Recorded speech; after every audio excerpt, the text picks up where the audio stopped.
The late afternoon sun stretched long shadows across East El Morro Drive, painting the cul-de-sac in gold and copper. It was one of those Arizona Sundays when the world seemed slower.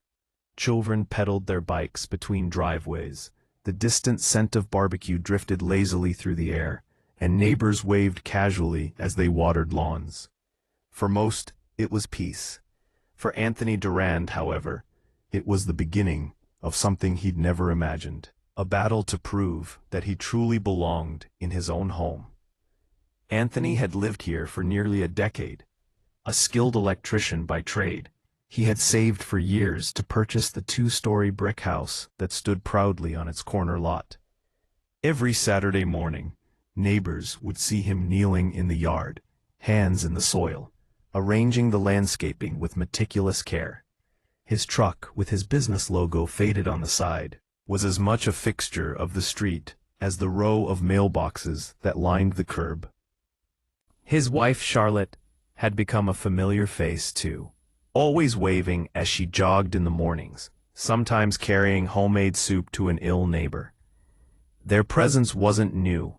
It wasn't hidden, and it certainly wasn't suspicious.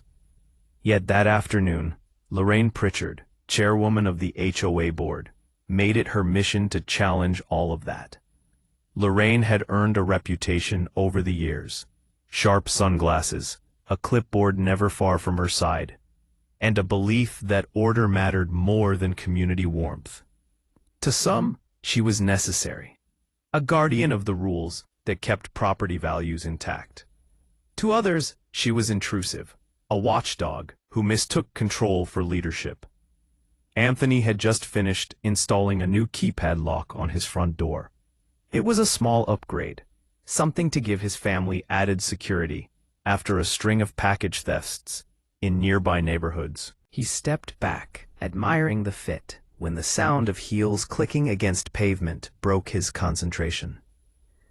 Lorraine marched directly toward his porch.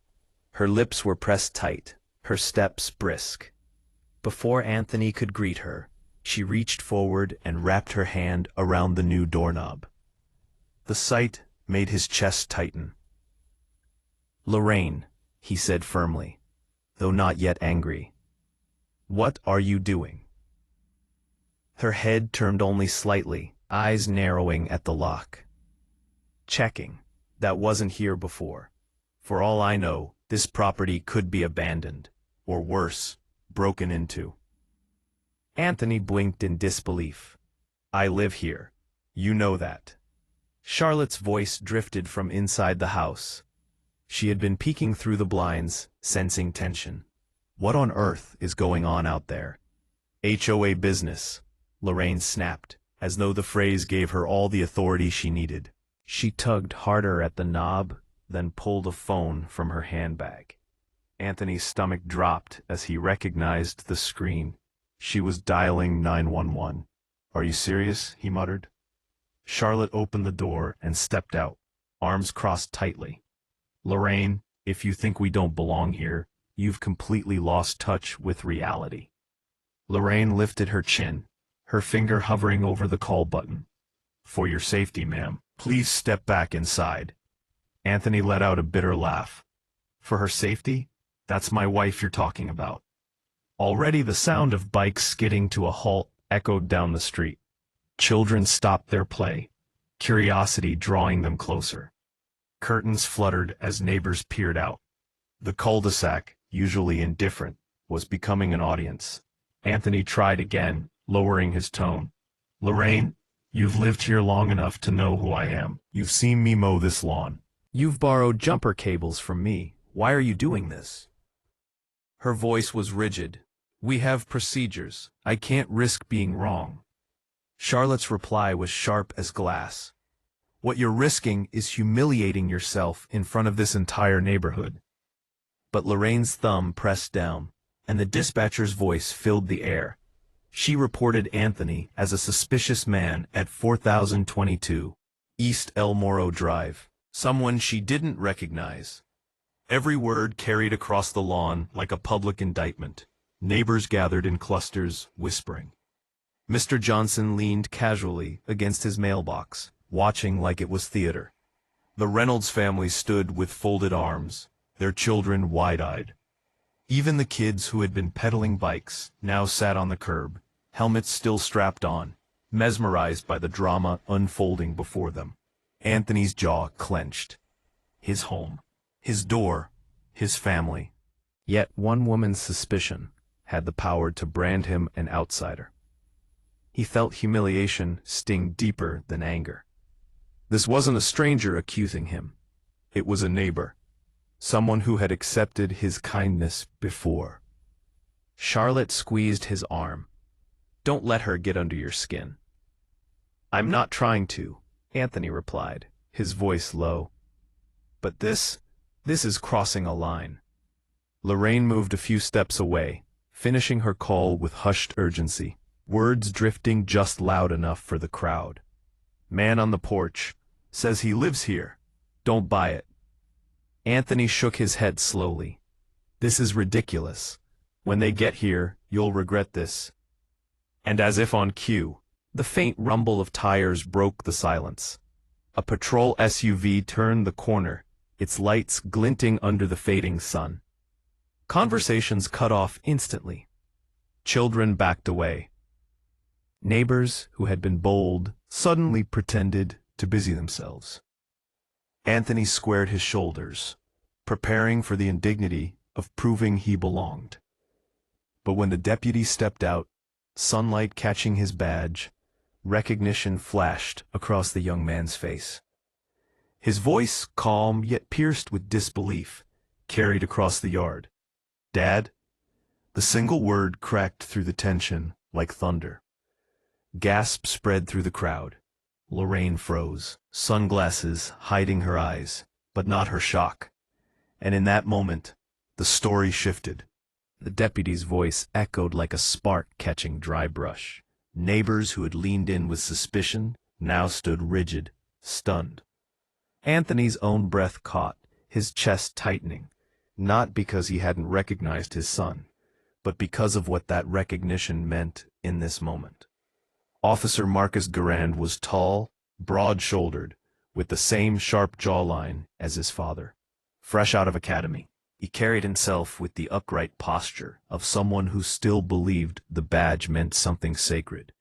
But seeing his father standing on the porch, accused of being an intruder, shook even his steady demeanor. "Dad," Marcus repeated, louder this time, as if to anchor the truth for everyone present. The crowd buzzed. Whispered disbelief rushed through the air like wind over leaves. "His son's a cop?" One voice murmured. Another, "Wait, that's his house?" Lorraine stiffened. She had built her reputation on certainty, on never flinching when challenged. But even her mask faltered now, lips parting slightly as though the word "dad" had stripped away the ground beneath her. Anthony allowed himself a bitter smile. "Looks like the cavalry knows me better than you do, Lorraine." Charlotte stepped forward, protective but dignified, her hand brushing her husband's arm. "Marcus, thank God. Tell her. Tell everyone." Marcus took a slow step closer, his boots crunching against gravel. His eyes swept from Lorraine to the neighbors, then back to his father. Protocol tugged at him. Stay impartial. Remain professional. But blood ran deeper than procedure. "This is my father's house," he said firmly, his voice carrying the weight of authority. "He owns this property. He's lived here for years. What exactly is the emergency here?" Lorraine's hand trembled around her phone. For a moment she seemed almost ready to back down, but pride was a dangerous tether. She adjusted her sunglasses, chin high. "Officer, I was following protocol. Suspicious activity near a property entrance must be reported. You can't fault me for doing my duty." "Suspicious activity?" Marcus's voice sharpened. "You mean a homeowner changing his own lock?" A murmur of laughter rippled through the neighbors, though quickly hushed. Anthony caught fragments. "She really messed up this time. Always looking for trouble. This is going to backfire." Lorraine cleared her throat, her tone clipped. The safety of this neighborhood falls under HOA oversight. If I miscalculated, well, better safe than sorry. Anthony's patience cracked. Safe? You humiliated me in front of my neighbors, called the police on me at my own front door, and accused me of being a stranger. What exactly were you keeping safe, Lorraine? Your ego? Gasps followed his words. It wasn't often someone spoke back to the queen of the cul-de-sac. Marcus raised a hand subtly toward his father, a silent plea to stay calm. But even he couldn't hide the flicker of frustration in his eyes. Mrs. Pritchard, this could have ended very differently. Imagine if another officer had shown up instead of me. Imagine what they might have assumed, based on nothing more than your suspicion. Do you realize the risk you created? Lorraine's face reddened beneath the edges of her sunglasses. I was only... She faltered, words drying up as neighbors stared, some shaking their heads. Charlotte's voice cut through the silence, steady but fierce. You were only what? Protecting us, or protecting your power? The crowd murmured again, louder, this time. Neighbors who had stayed neutral for years now seemed emboldened by Charlotte's words. Mrs. Reynolds whispered to her husband, her eyes locked on Lorraine. Mr. Johnson crossed his arms, no longer smirking, but glaring at the HOA chairwoman with disapproval. Anthony looked at Marcus, his voice lower now, wearier. Son, I shouldn't have to prove I belong in my own home. Marcus's jaw tightened. He slipped his phone from his belt and tapped a few notes into his device. You won't. Not today. Not ever again. I'll be filing a formal incident report. This goes on record. Lorraine bristled. You can't. Yes, I can. Marcus's tone was final. The badge gleamed against his chest as he stared her down.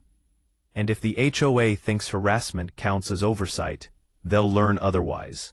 Silence fell heavy. The kind that feels like the air itself is holding its breath. Even the children sat quietly now, eyes darting between the adults, sensing the gravity of what had shifted. Lorraine adjusted her blazer, clearly searching for an escape.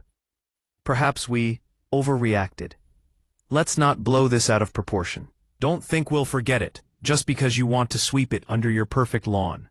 Anthony felt the anger in his chest burn hot, but alongside it grew something else. Resolve. This wasn't just about him anymore. It was about principle, about how easily dignity could be stripped by those who mistook power for justice. He turned toward the crowd, his voice steady, resonant. All of you know me. You've seen me fix your lights, lend you tools, wave every morning. But today I stood accused by the very person meant to represent us. If this is how she treats me, how safe are any of you? The ripple through the crowd became a wave. Neighbors nodded, some even clapped softly. Murmurs grew louder. He's right, enough is enough. This has gone too far. Lorraine's control, once absolute, was slipping like sand through her fingers. She raised her hand slightly, almost as if to calm a restless mob. Please, let's not turn this into a witch hunt. But the damage was done. Marcus glanced at his father, then at the HOA chairwoman. His words carried the finality of a gavel. This isn't about a witch hunt. It's about accountability. And it starts now. The neighbors exchanged looks, united in a way they hadn't been in years. For the first time, Anthony felt the weight lift. Not entirely, but enough to glimpse the possibility of justice. Charlotte slipped her hand into his, squeezing gently. We're not alone anymore. And as the sun dipped lower, painting the cul-de-sac in fire and shadow, Anthony realized that Lorraine's power wasn't just shaken, it was crumbling. The fight had only just begun. Neighbors didn't wait for the next HOA newsletter to share what happened on Anthony's porch. By Monday morning, the whole block knew. Lorraine called the police on a homeowner changing his own lock, and the officer who showed up called him Dad. The story spread not just because it was dramatic, but because it cracked something private people had been carrying. Years of small humiliations, clipped notes on doors, fines that felt like punishments rather than reminders. You could hear it in the way conversations changed. People didn't whisper anymore. They compared experiences on sidewalks and in driveways, like comparing scars after a storm. Anthony tried to keep his routine normal. He left early for a rewiring job across town, returned with dust on his sleeves and sun on his neck, and tinkered in the garage until twilight. But normal had shifted. Where neighbors once offered quick waves, they now stopped to talk. Johnson, who'd always seemed amused by the HOA drama, confessed that Lorraine had fined him for a decorative windmill he'd had since the 90s. The Reynolds family admitted they'd paid a trash can visibility fine 3 separate times because their babysitter forgot to pull the bin behind the gate before nightfall. And the Barlows on the corner showed Anthony a letter threatening escalation over a flowerbed border not in harmony with development aesthetics. Harmony. The word floated around like a scent, pleasant, until you realized it was covering something sour. 2 days after the porch incident, a new email arrived from the HOA. Emergency board session, Friday, 7 p.m., Community Center. The subject line carried the kind of cheerful neutrality that tried to make urgency sound like hospitality. Beneath it sat a tidy agenda with bland phrases that meant very specific things: policy clarification, security awareness, dues compliance, leadership confidence. Anthony read it twice. Leadership confidence. He didn't want a war, but he knew what that line meant. Charlotte set a mug of tea beside him. "You don't have to speak," she said. "You don't have to carry this." He looked at her over the rim of the mug. "If I don't, someone else will have to. And they'll be standing alone." Friday came with a desert sky, the color of peach and copper. Cars filled the community center lot. Inside, folding chairs lined up in rows like dominoes waiting for a push. Voices rose and fell before the meeting even started. Anthony felt the room's temperature.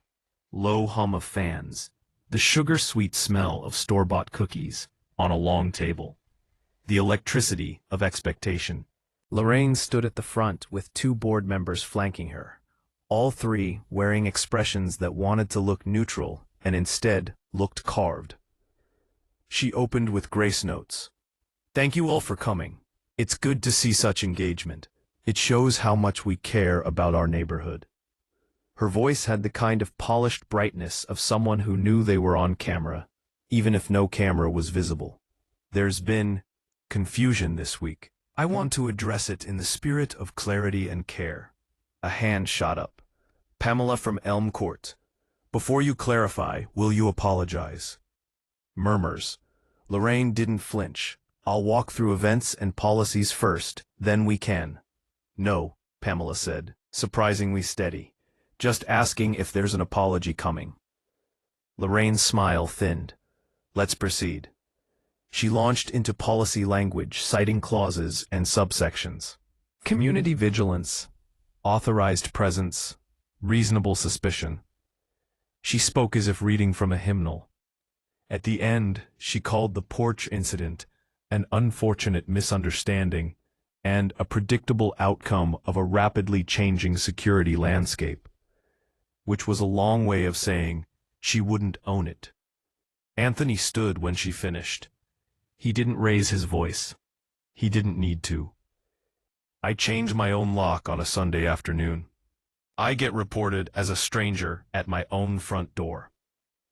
He turned to the room instead of the front table. "If that can happen to me, it can happen to any of you. We can't live where the first response is suspicion, and the last resort is my mistake." Someone clapped. Others followed until Lorraine rapped the table with a pen. "Order, please." Anthony held up a folder. "I have title, tax records, 10 years of dues payments. I don't need to prove all this to you, but I'm showing it because this is what we're forced to carry. Proof of belonging in a place we've cared for a decade. He set the folder on a side table. I'm not here to embarrass anyone. I'm here to say this model, citations as conversation, fines as first language, doesn't build community. It builds compliance. Those are not the same. It was quiet in the way a room gets quiet when people decide to listen. Set. We appreciate your perspective, Mr. Durand. But let's remember dues compliance has been. A soft voice from the third row interrupted. I paid a late fee while my husband was in the hospital. Mrs. Reynolds' hands trembled. I told the board why it was late. I got a second notice anyway. It felt less like a reminder and more like a threat. The dam cracked. Mr. Johnson stood. The windmill fine? I paid it because I didn't want to fight. But it was a part of our yard for 28 years. It wasn't hurting property values. It was part of our history. A younger guy at the back raised a phone.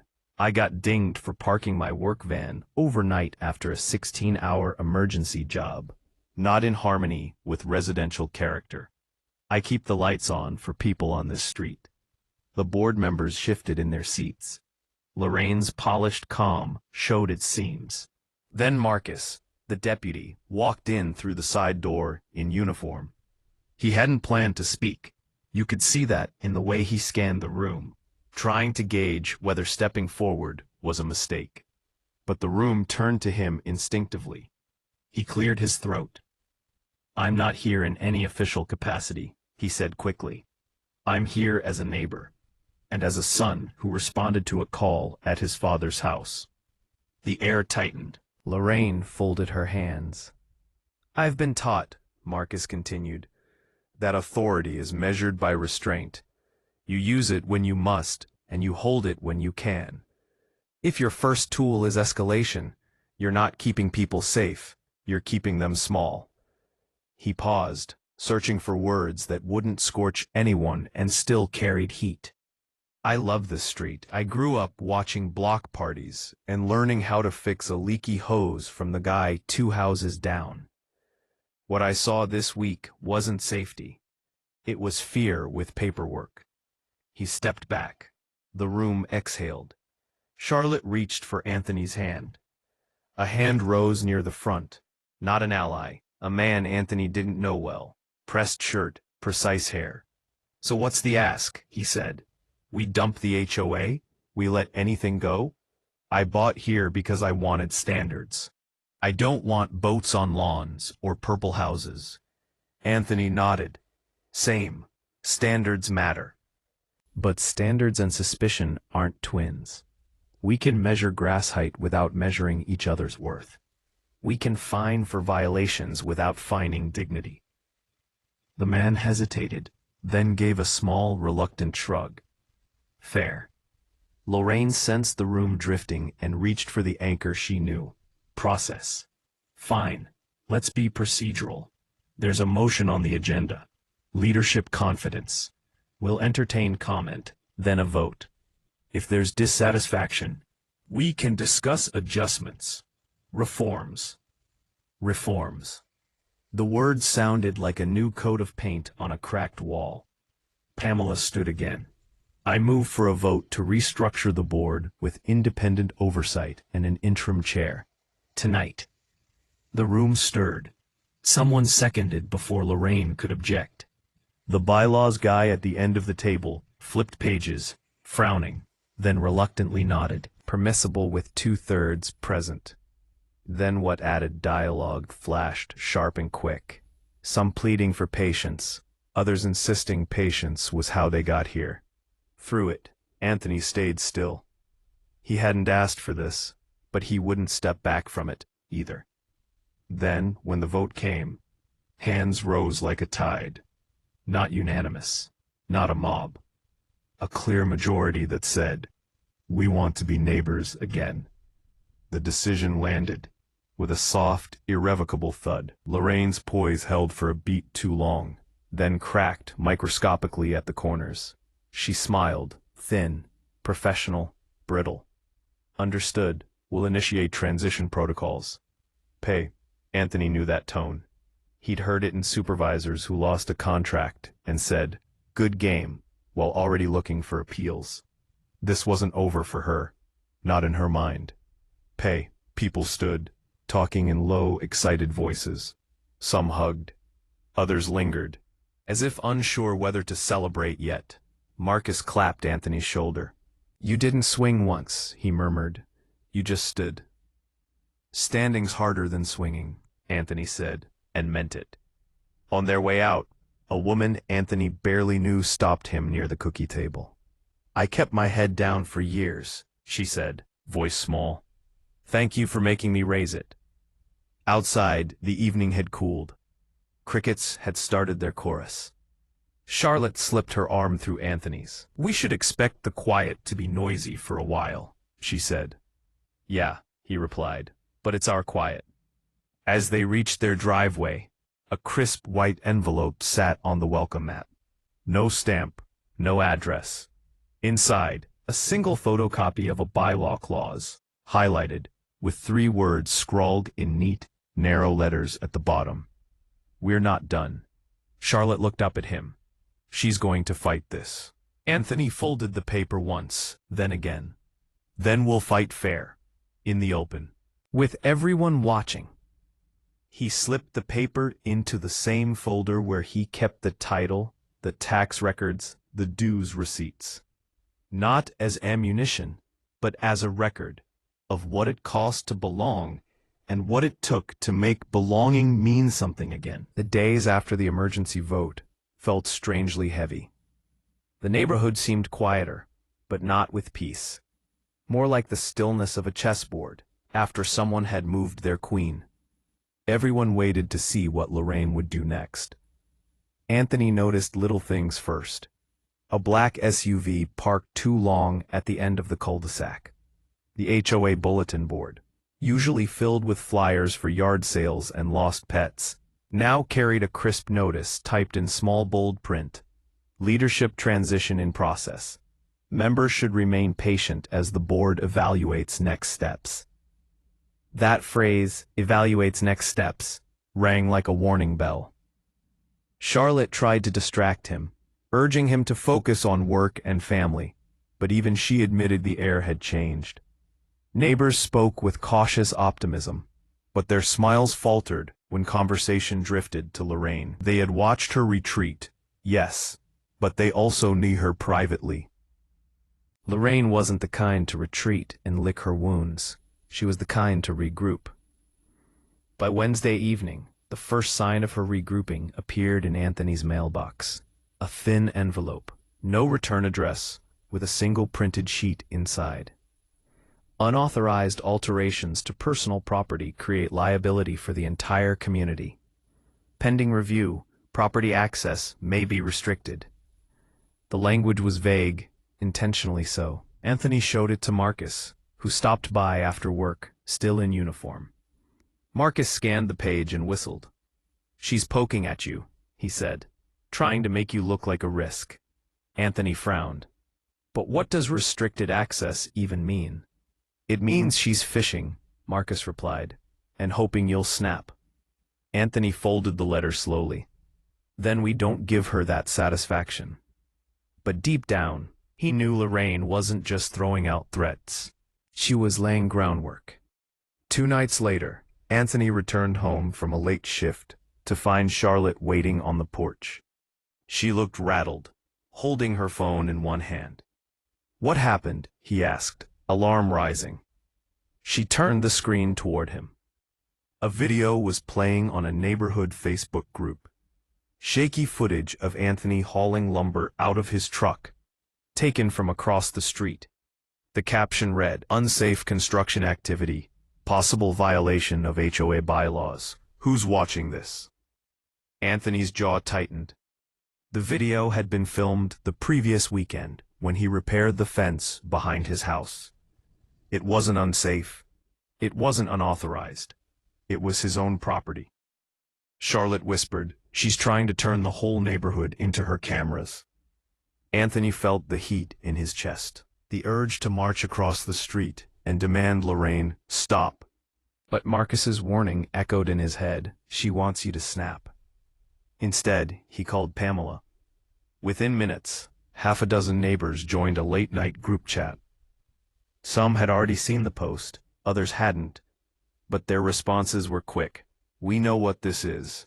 Stay calm. We'll handle it together." It was the first time Anthony realized Lorraine's power wasn't as wide as it used to be. Her whispers didn't travel unquestioned anymore. Okay. Friday's board transition meeting confirmed it. The hall filled again, though not as tense as before.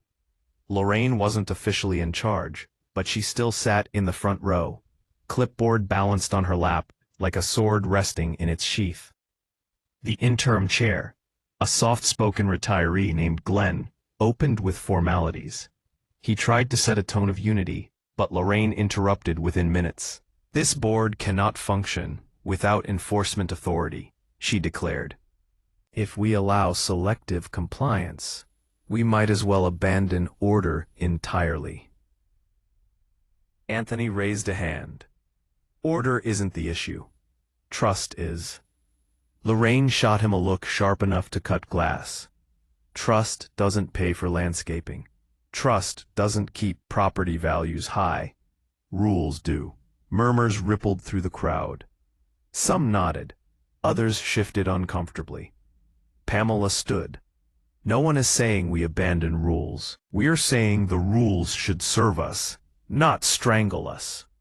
Lorraine sneered, spoken like someone who's benefited from exceptions. The room bristled. People who once would have stayed quiet now muttered back, "That's not fair. We all pay dues. Stop twisting things." Glenn tried to restore order, but Anthony noticed something more important. The balance had shifted. Lorraine's words no longer commanded silence. They provoked resistance. Still, she didn't falter. "I have records," she said, tapping her folder. "Decades of evidence proving why strict compliance is necessary. If you think you can run this community without it, you'll regret it." Her tone wasn't desperation. It was promise. That night, Anthony couldn't sleep. He sat at the dining table with the folder he'd been building. The one with the deed, tax records, dues receipts, even copies of every threatening letter Lorraine had sent. He flipped through page after page, realizing something. Lorraine wasn't fighting for the community. She was fighting for control. He whispered to himself, "Then we fight with truth." The next morning, he drove to the county office. Janet, the clerk who had helped him before, greeted him with recognition. "Back again?" she asked. Anthony nodded. "I need more than proof of ownership. I need every record that shows how the HOA's been operating against the bylaws." Janet's eyebrows rose, but she didn't question him. "Give me an hour." By noon, Anthony walked out with a thick folder of official documents. Minutes of past meetings, financial reports, filings that contradicted Lorraine's claims. Evidence not just of overreach, but of inconsistency. As he slid the folder onto the passenger seat, his phone buzzed. A message from Marcus. "You might want to get home. Lorraine's going door to door again." Anthony gripped the steering wheel. The fight wasn't just in meetings anymore. It was at every doorstep. When he pulled into his driveway, Lorraine was across the street, clipboard in hand, talking to neighbors. Some listened, others turned her away, but she carried herself with the zeal of someone on a mission. She saw him, smiled thinly, and called out across the street. "Collecting more paperwork, Anthony? You think documents will save you?" Anthony didn't rise to the bait. He carried the folder inside without a word. But in his silence, there was promise, just as sharp as hers. Charlotte closed the door behind him. "What now?" she asked. Anthony looked at the folder, then at her. "Now we show everyone what she's really afraid of. The truth." And for the first time, Charlotte believed him. Not because she doubted before, but because now the war wasn't just about one man's flag, or one family's peace. It was about whether a community would choose fear or freedom. The weekend arrived with uneasy energy. Families still mowed lawns, kids still rode bikes, and sprinklers ticked rhythmically across green lawns. But there was an invisible thread running through every driveway and every porch. A question no one wanted to ask out loud. What would Lorraine do next?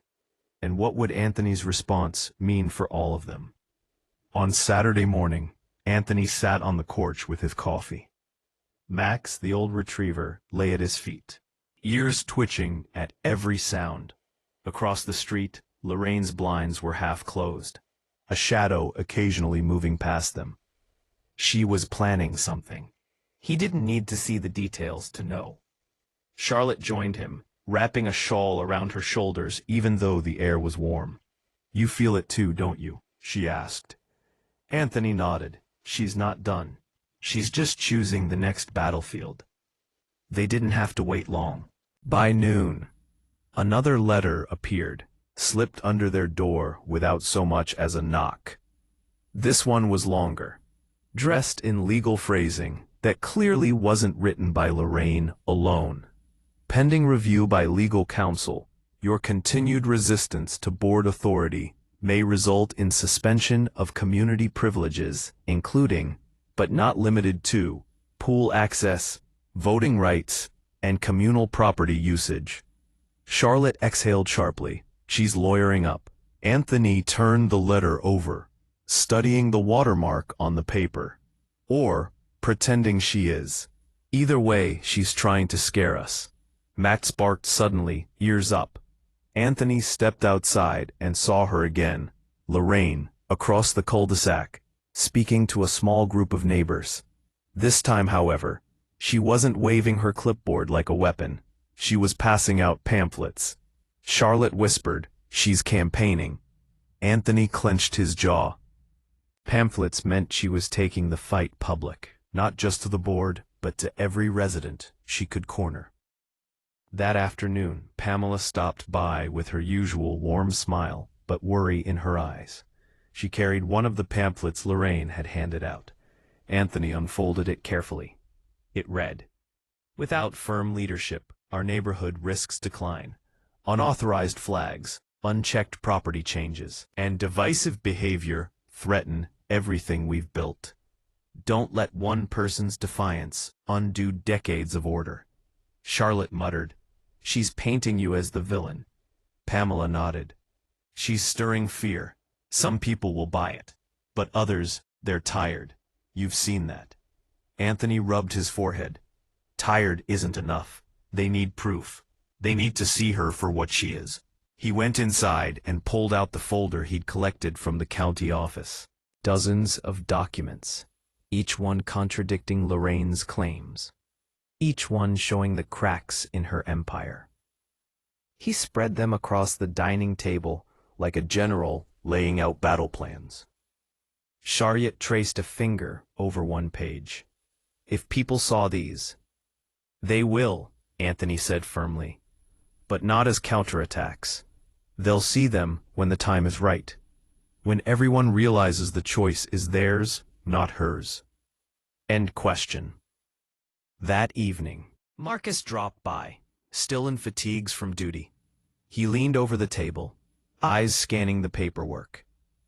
"You've got enough here to shut her down," Marcus said, "but don't underestimate her. A cornered opponent is dangerous." Anthony looked at him.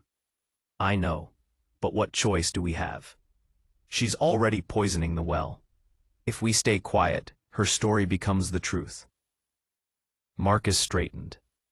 "Then you take the high ground. You don't fight her rage with rage. You fight it with clarity." Anthony nodded slowly. "That means no shouting matches, just facts." Marcus clapped his shoulder. "Facts don't bend. She hates that."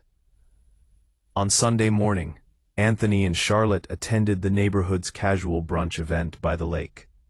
Usually a light-hearted affair with muffins, coffee, and chatter about gardens.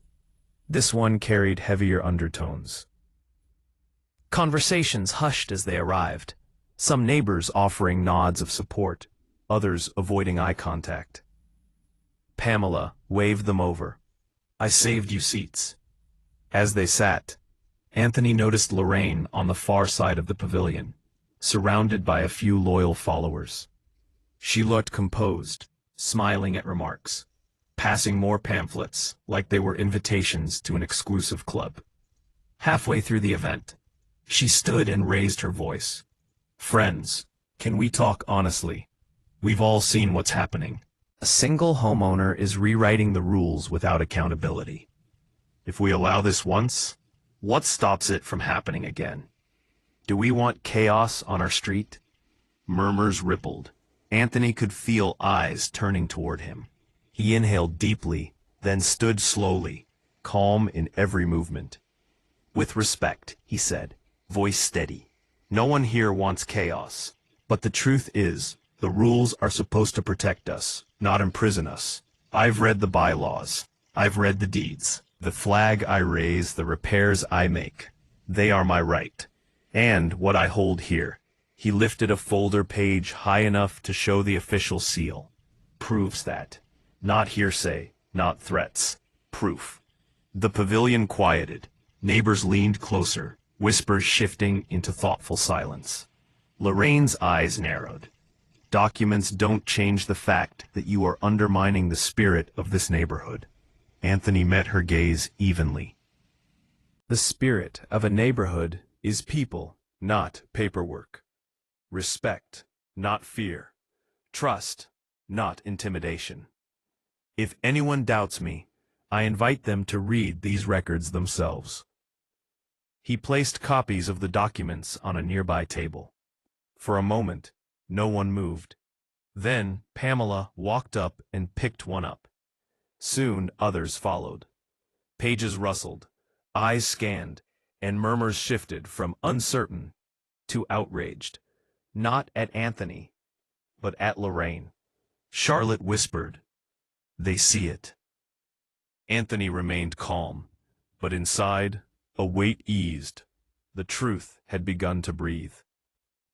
By late afternoon, the pamphlets Lorraine had handed out lay crumpled in bins. Neighbors whispered not about Anthony's defiance, but about Lorraine's manipulations. Anthony knew it wasn't over, not by a long shot, but the tide was changing. That night, as he stood on his porch watching the flag flutter gently in the breeze, Charlotte joined him. "You've done it," she said softly. Anthony shook his head. "Not yet. She won't go quietly. Tomorrow she'll have a new plan." Charlotte slipped her hand into his. "Then we'll be ready, together." The wind carried the faint scent of pine from the lake. In that moment, Anthony realized something profound.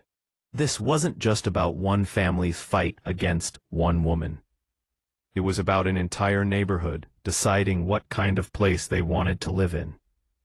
And the battle for that decision had only just begun. Monday morning dawned deceptively calm. Sunlight stretched across Willow Creek, bouncing off rooftops, glinting through trees, and warming porches where neighbors usually sipped their coffee in peace. But peace was no longer a familiar guest in the community. An air of expectancy hung in the cul-de-sac, as if the houses themselves were bracing for what Lorraine might try next. Anthony stood at his window, watching as the trash trucks rumbled down the street. He spotted Lorraine leaving her driveway in a sharp gray suit, clipboard tucked beneath her arm like a soldier gripping a weapon. She wasn't headed to work. She was headed to the board office. Charlotte joined him, slipping an arm around his waist. "She's moving fast," she murmured. Anthony nodded. "She's regrouping. Yesterday weakened her. Today she'll try to rebuild her control." Max lifted his head from the rug, ears pricking at the tension in their voices. Anthony scratched behind the dog's ear. "Easy, boy. We've got this." By mid-afternoon, Anthony had confirmation of his suspicions. Pamela arrived at the door, slightly breathless, clutching her phone. "She called an emergency board meeting," Pamela said. "Tonight. No notice, no agenda posted. Just a blanket email to the members. She wants to vote on disciplinary action against you. Charlotte frowned. Can she even do that legally? Pamela shook her head. No. But she's banking on intimidation, hoping you won't show up, or that no one will challenge her. Anthony leaned back in his chair, considering. Then I'll be there, and I won't be quiet. Pamela gave a small smile of relief. Good. Because people are ready to hear you. Yesterday opened their eyes. That evening, the community center's parking lot filled quickly.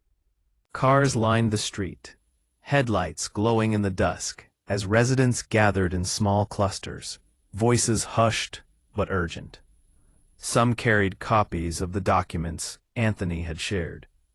Others carried pamphlets Lorraine had distributed, now folded or crumpled, the ink smudged with fingerprints of doubt. Inside, the hall was brightly lit, but heavy with tension. Folding chairs filled the center.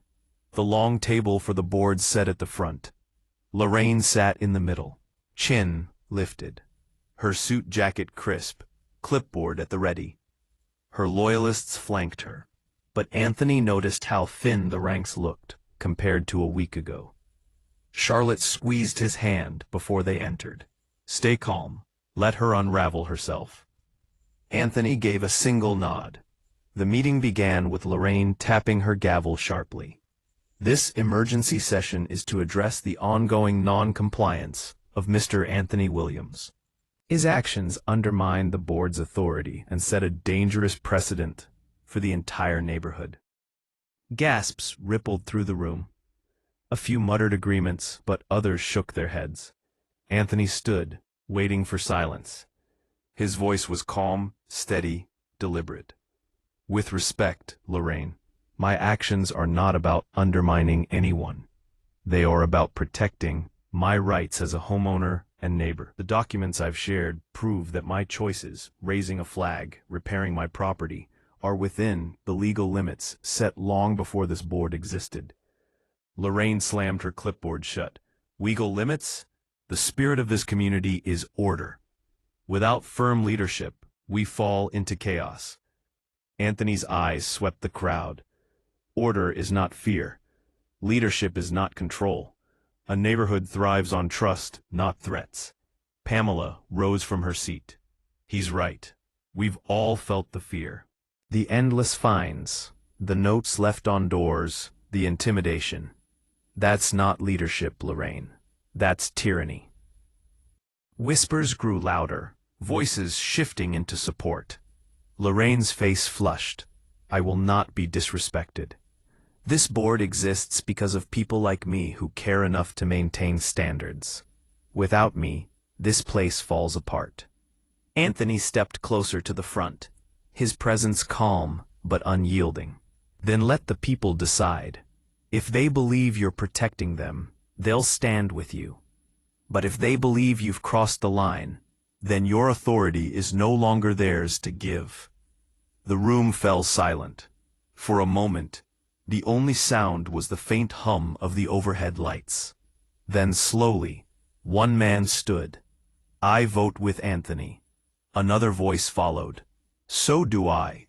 Within moments, more voices joined.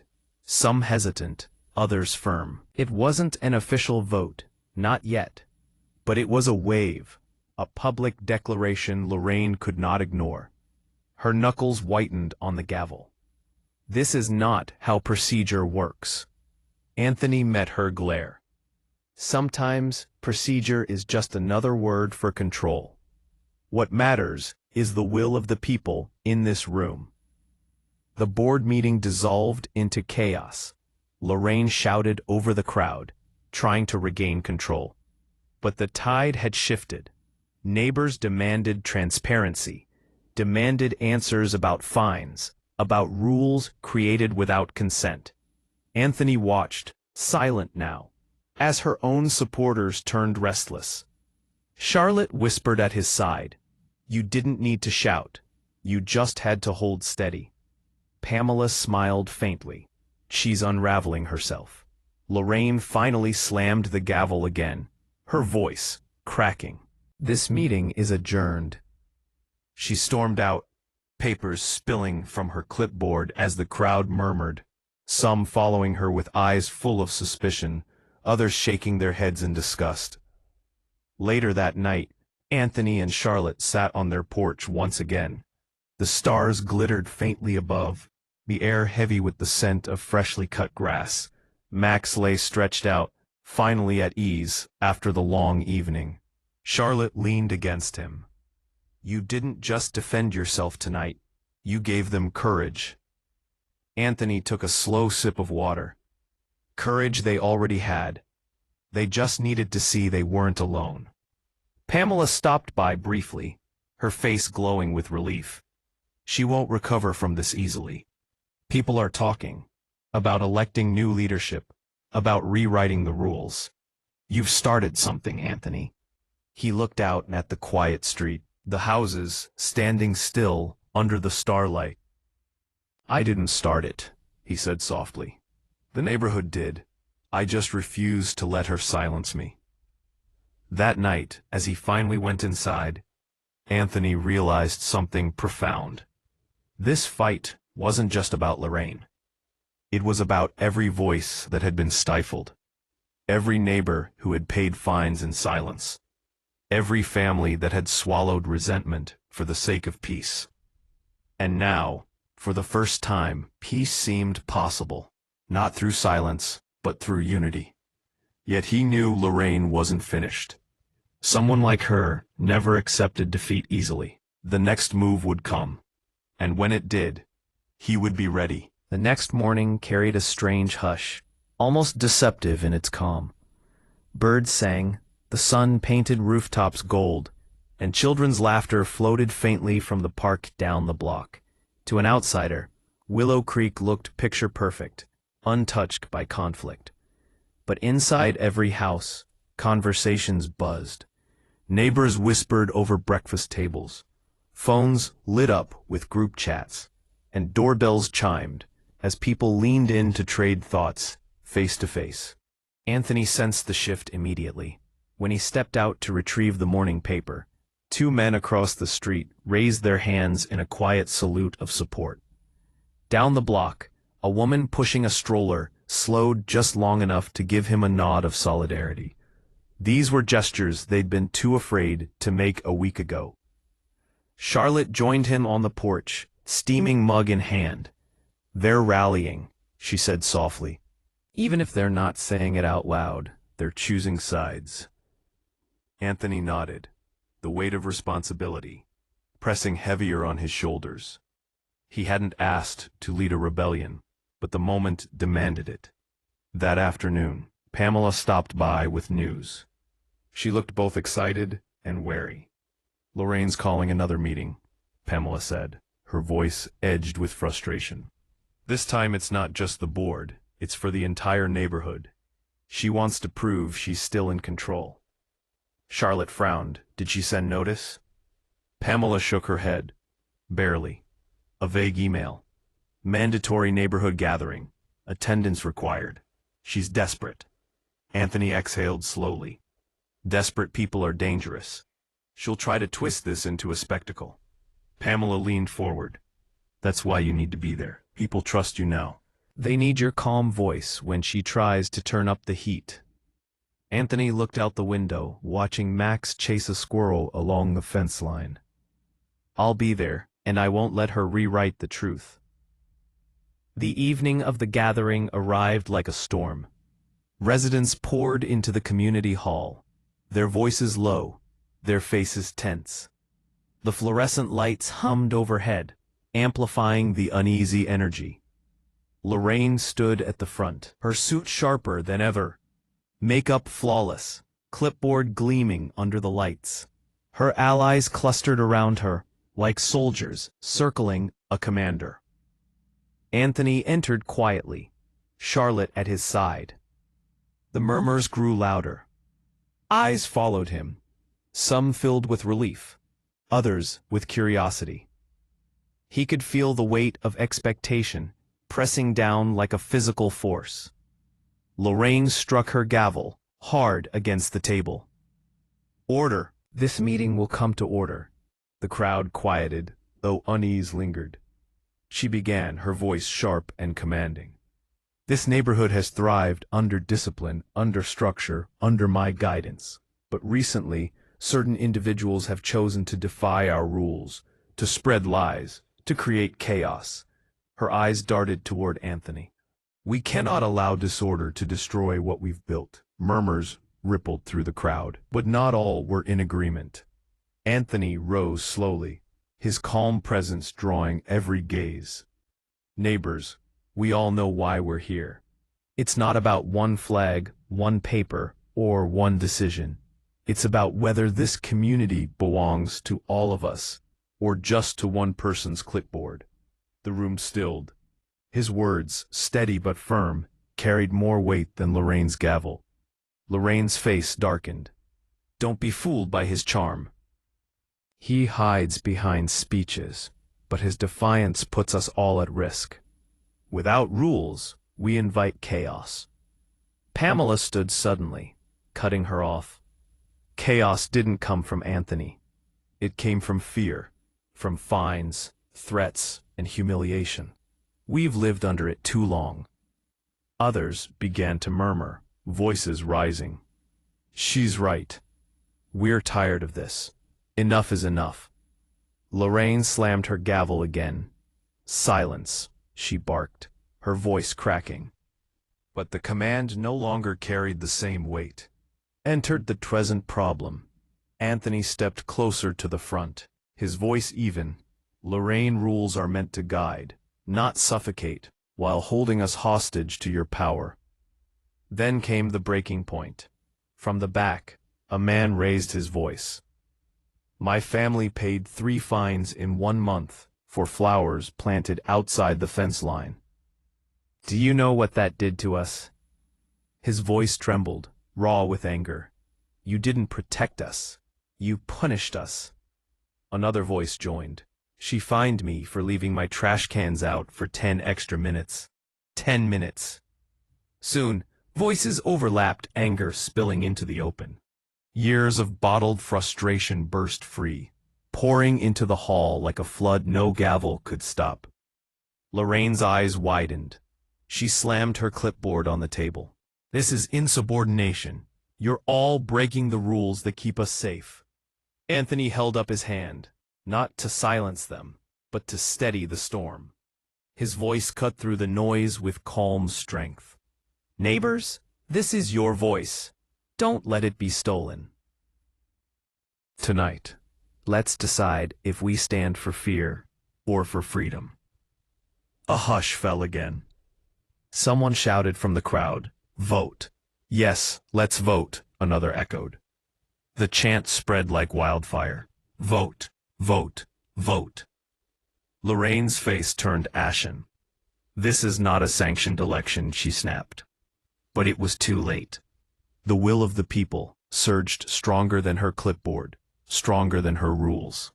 Pamela quickly organized an impromptu tally, volunteers raising hands, counting out loud. When the results were clear, the hall erupted with applause. Lorraine had been overwhelmingly rejected. Lorraine stood frozen, her hand trembling on the clipboard.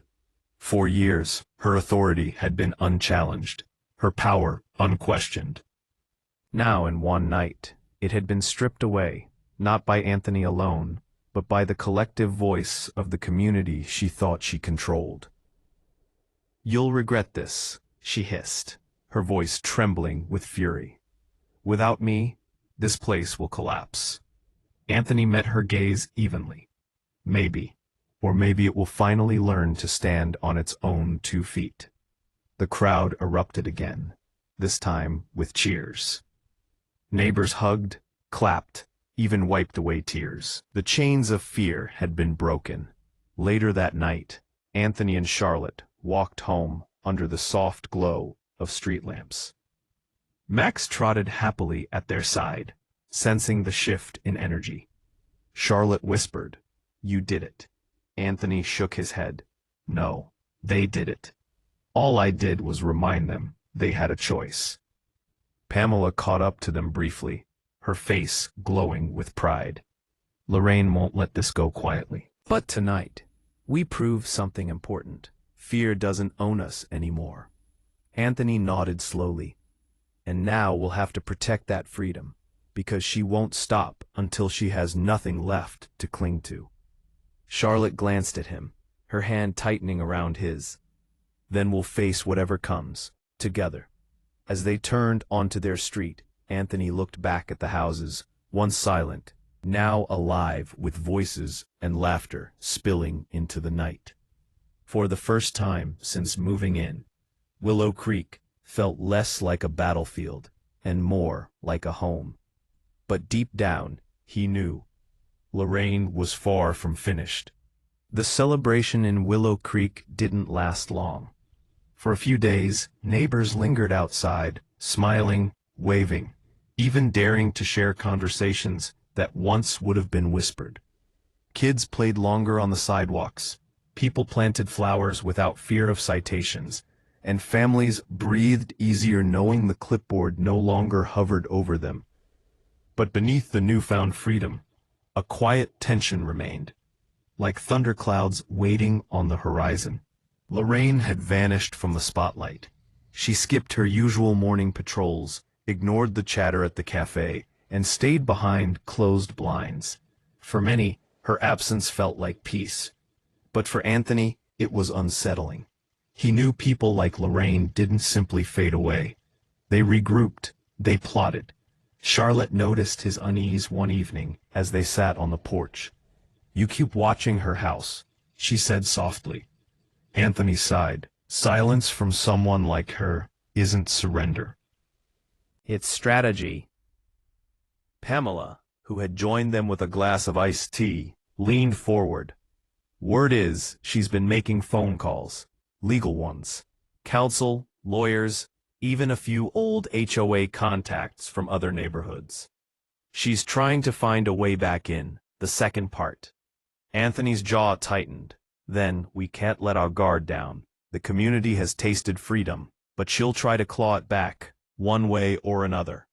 And now, that night, across the street, Lorraine sat at her kitchen table, her clipboard resting beside her like an old weapon.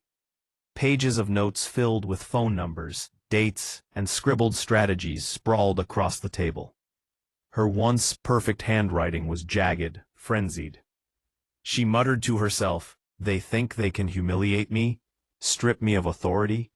No, I built this community. I kept it in line. Without me, it'll rot." A voice on the other end greeted her warmly. It was Harold, a former HOA president from another district. "Lorraine, I heard what happened. Rough business. But if you want my advice, don't fight them in the open. Fight them where they least expect it. On paper, in courtrooms, in bylaws they never bothered to read." Lorraine's eyes lit up with renewed purpose. "Then I'll make them regret underestimating me." The next morning, Anthony walked Max around the block. At first glance, everything seemed normal. Neighbors tending gardens, cars pulling out of driveways, children laughing. But he caught glimpses that set his instincts on edge. A white sedan he didn't recognize idled too long near Lorraine's driveway. A man in a suit dropped off a thick envelope at her door. And when she finally emerged, she didn't look defeated. She looked sharpened, like steel forged in fire. Back at home, Charlotte frowned at the sight of the envelope in Lorraine's hands. She's up to something. Pamela joined them later, clutching a copy of the neighborhood email blast. Her voice shook. "She's petitioning the city council to review our vote. Claims it wasn't legally valid." Anthony skimmed the email, his stomach sinking. "She's weaponizing the system." Pamela nodded grimly. "If she convinces them, everything we fought for could be undone." That evening, a small group gathered in Anthony's living room. Pamela, a few trusted neighbors, even the man who had spoken up about flower fines. The mood was tense, but determined. "We can't let her drag us back into fear," Pamela said, slamming her hand on the table. "If she wants to fight in court, we fight back. But this time, with more than words." with evidence.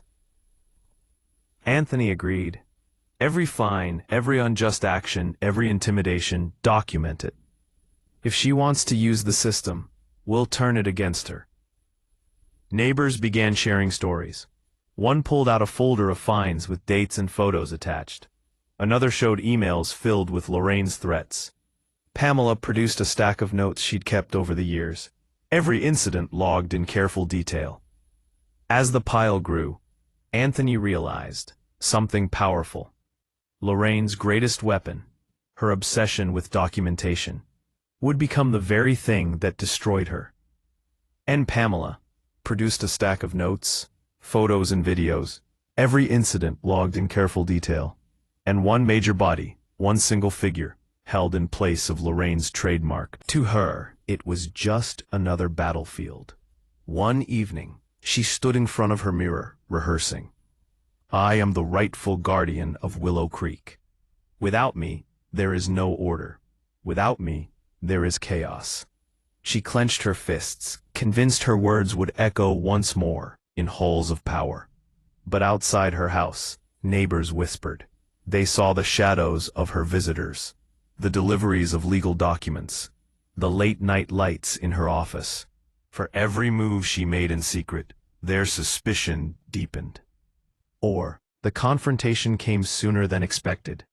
At the next council hearing, Lorraine stormed in, clipboard in hand, voice booming as she accused the neighborhood of betrayal, of illegitimate votes, of descending into anarchy. Anthony sat quietly in the audience, Charlotte by his side, Pamela flanking him. When Lorraine finished her tirade, the council turned to him. Do you wish to respond? Anthony rose, his calm presence a sharp contrast to Lorraine's fire. Council members, we're not here to argue about one woman's authority. We're here because an entire community has lived under fear, and we have proof. Pamela and others began passing out copies of fines, emails, and testimonies. Pages rustled, whispers spread.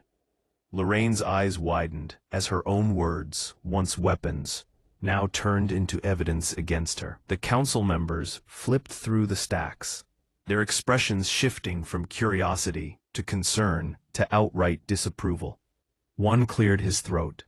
Miss Lorraine, these records, they don't reflect leadership. They reflect abuse. Gasps rippled through the room. Lorraine stammered, lies, fabrications, he's turning them against me. But her protests rang hollow against the weight of evidence. After the hearing, the community gathered outside. Some hugged, some cried, others simply exhaled in relief. Anthony stood quietly, feeling both vindicated and cautious. Charlotte touched his arm. It's not over yet. She'll keep clawing back until there's nothing left for her to grab. Anthony nodded.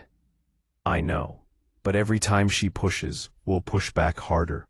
Because now, you're not afraid. As the sun dipped low, casting long shadows across the council steps, neighbors raised their heads with newfound pride.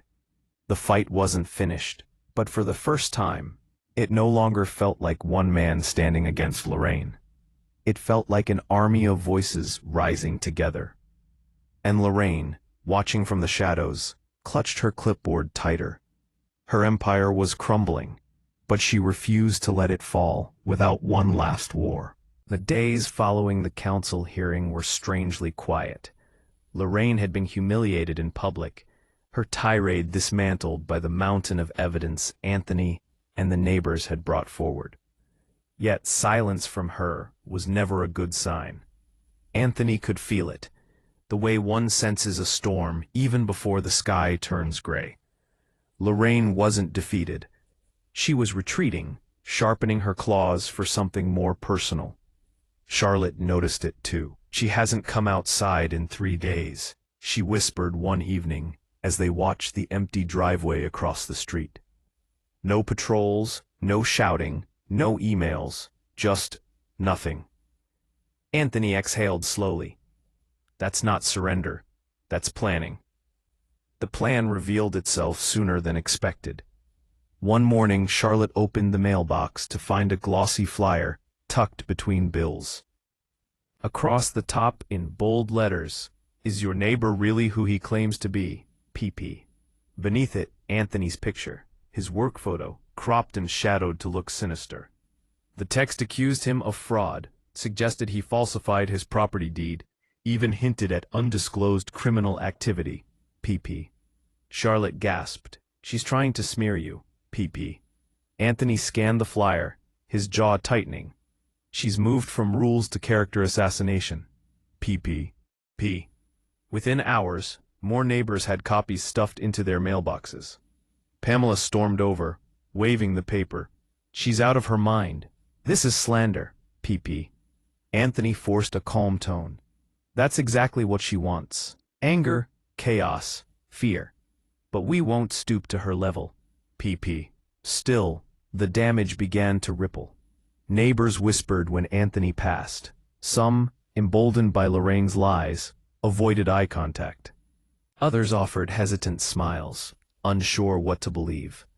At the cafe, two men spoke in hushed tones at the counter. "If half this is true, he shouldn't even be here." Pamela, overhearing, spun on her heel. "None of it's true. It's garbage, and you both know it." But rumors had power. Lorraine understood that better than anyone. That night, as Anthony sat at the kitchen table, reviewing work papers, Max lifted his head, ears pricked. Seconds later, there was a thud against the porch. Anthony rose, opened the door, and froze. A brick lay on the welcome mat. Taped to it was another flyer, this one scrawled with red ink, "Leave or we'll make you." Charlotte's face drained of color. Anthony, he crouched, picked up the brick carefully, and scanned the street. Dark silhouettes lingered 2 houses down, darting away as soon as his eyes found them. Anthony clenched his fists. This isn't just Lorraine anymore. She's stirring others into action. The next morning, Anthony called Pamela and a few trusted neighbors to meet in his garage. He laid the brick on the workbench. "This is where we are now," he said, voice steady. "Not just lies, intimidation." Pamela's lips pressed into a thin line. "We need the police." Anthony shook his head. "Without proof of who threw it, they'll call it vandalism and close the case. Lorraine will slip away again." "Then what do we do?" another neighbor asked. Anthony's eyes hardened. "We document. Cameras, recordings, everything. If they want a war of shadows, we'll drag it into the light." Over the following days, Anthony installed security cameras around his property. Neighbors volunteered to do the same, forming an informal watch. Pamela organized nightly walks, pairs of residents strolling the sidewalks, flashlights in hand, refusing to be intimidated. Lorraine watched all of it from her blinds. Every click of a camera, every gathering of neighbors, hardened her resolve. In her mind, they weren't protecting themselves. They were conspiring against her. "She thinks she's clever," she muttered, staring at Anthony's glowing porch lights. "But once fear takes root, it never leaves. I'll make sure of it." Her next move came at a school board meeting, of all places. Anthony had no children, but Charlotte's niece often stayed with them. Lorraine used that sliver of connection to spread another rumor, that Anthony was a danger to kids, that he shouldn't be trusted near schools. Pamela burst into Anthony's house with the news. "She's poisoning every room she walks into. The library, the board meetings, even the grocery store. People are starting to wonder if maybe she knows something we don't." Anthony pinched the bridge of his nose. "This isn't about truth. It's about volume. She'll shout until people are too tired to argue back." Charlotte gripped his hand. "Then we can't get tired. Not now." The breaking point came late one Friday evening. Anthony returned from work, to find the side of his garage spray-painted in giant red letters. Outsider. Neighbors gathered quickly, their faces pale in the glow of flashlights. Some gasped, others shook their heads in disgust. Pamela's voice trembled with fury. This isn't just Lorraine. She's emboldening cowards, and it won't stop here. Anthony, though shaken, forced himself to stay calm. Then, this is the proof we needed. The cameras caught them. He pointed to the small blinking light above the garage. The neighbors erupted in whispers. Finally, something tangible. That night, Anthony reviewed the footage with Charlotte and Pamela. The video showed two teenagers, hoods up, cans of spray paint in hand. But the detail that chilled them wasn't the vandalism. It was Lorraine's unmistakable figure waiting at the end of the driveway, clipboard in hand, watching as the boys defaced the garage. Pamela slapped the table. She directed them. She's pulling the strings. Anthony leaned back, his chest tight, but his resolve stronger than ever. Now we have her. The next day, he called another meeting. The living room buzzed with tension as Anthony set up the video on a projector. When the footage played, gasps filled the room. Lorraine's figure, standing in the shadows, clipboard gleaming under a streetlight, was undeniable. This is who's been leading the attacks, Anthony said, voice ringing with authority. She can smear, she can lie, she can even vandalize, but she can't outrun the truth. We'll take this to the council, to the police, to anyone who will listen. Lorraine isn't just an HOA leader. She's a bully, a criminal, and a danger to us all. Neighbors erupted in applause. For the first time, unity didn't just feel like hope. It felt like power. Lorraine, watching from across the street, saw the glow of Anthony's projector through the window. She knew. They had her on record. For the first time in years, fear trickled into her bones. But instead of retreating, she whispered into the empty room. If they want war, then war is what they'll get. Her eyes glimmered with defiance. She wasn't finished. Not yet. The morning after the video surfaced, Brookside Lane buzzed with an energy Anthony had never felt before. Word traveled fast. By sunrise, nearly everyone had heard about Lorraine's role in the vandalism. By mid-afternoon, neighbors who had once whispered doubt now stood openly on Anthony's lawn, demanding accountability. Pamela organized the gathering, clipboard in hand, her voice carrying over the crowd. Tonight, we face Lorraine. No more secrets. No more shadows. The evidence speaks for itself. She can't rule this street through fear any longer. Charlotte squeezed Anthony's hand. This is it. The end.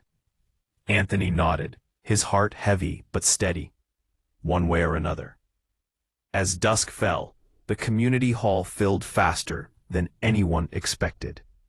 Folding chairs scraped against the hardwood floor. People lined the walls, and whispers surged like a tide. At the front table, the council members sat rigid, papers stacked before them, and at the center, Lorraine herself. She walked in with her usual air of superiority, clipboard clutched against her chest, chin raised as if she still commanded the room. But Anthony noticed it, the faint tremor in her hands, the way her eyes darted at the projector screen already set up at the front. When she stood to speak, her voice was sharp, but brittle. I am disgusted by the lies being spread. These baseless accusations, these edited videos, are nothing but an attempt to destabilize the community I've worked tirelessly to protect. Murmurs rippled. Some shook their heads. Others crossed their arms. Anthony rose slowly, his presence quiet but commanding. He carried no clipboard, no stack of papers, only a small remote for the projector. Lorraine, he said evenly, you've called me a fraud, a criminal, even an outsider. You've threatened my family, my neighbors, my peace. But the truth doesn't need words to defend itself. It speaks for itself. He pressed the button. The room darkened, and the footage played. Gasps echoed as the video showed the two teens spray painting Anthony's garage, and then Lorraine's unmistakable silhouette at the edge of the driveway, clipboard glinting in the light. The teens fled, and Lorraine remained, her posture calm, almost approving. The silence that followed was deafening. Then, one by one, voices rose. She was behind it. She's been terrorizing us for years. This ends tonight. Lorraine's face flushed crimson. She slammed her clipboard on the table, the sound cracking through the hall like thunder. "You fools!" she screamed, her voice breaking.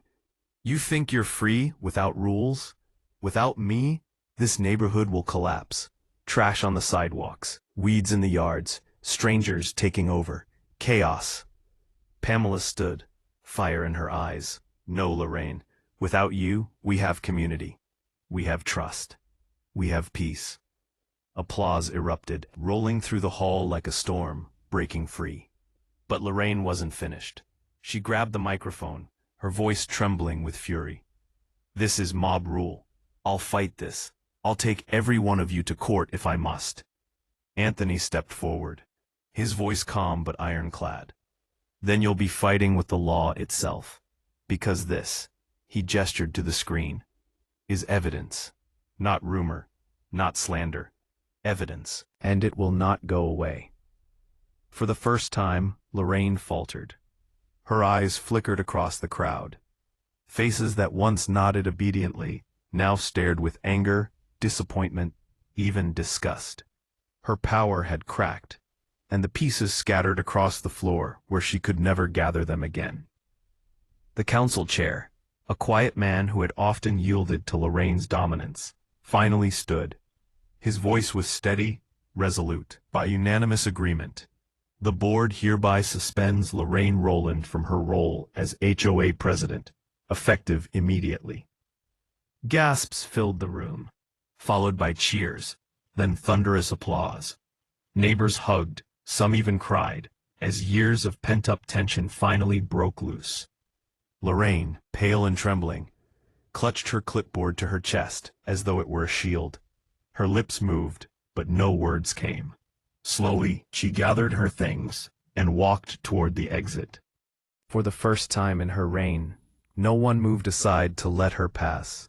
The crowd parted only because they no longer cared enough to block her way. At the door, she turned once, eyes burning into Anthony. "You'll regret this," she whispered, though her words had lost their venom. Then she was gone, swallowed by the night.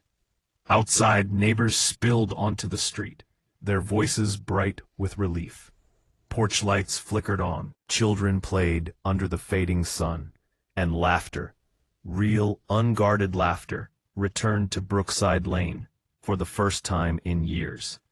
Pamela clasped Anthony's hand. "You did it. We all did it. She can't hurt us anymore." Anthony shook his head. "It wasn't about me. It was about all of us refusing to be afraid." Charlotte leaned against him, her voice soft. "And about choosing trust over fear." In the weeks that followed, the neighborhood transformed. Without Lorraine's iron grip, residents painted fences, hosted barbecues, and planted gardens. Disagreements still arose, as they always would, but now they were solved with conversation instead of threats. Anthony often stood on his porch at sunset, Max at his side, watching the street fill with life. Sometimes he still felt the shadow of Lorraine's presence, her whispered threat lingering in the back of his mind. But it no longer controlled him. Because the truth was clear. Lorraine had fallen not because of one man's fight, but because an entire neighborhood decided to stand together. And so Brookside Lane reclaimed what it had lost. Not just freedom from one woman's tyranny, but the courage to choose unity over fear, to choose each other over control.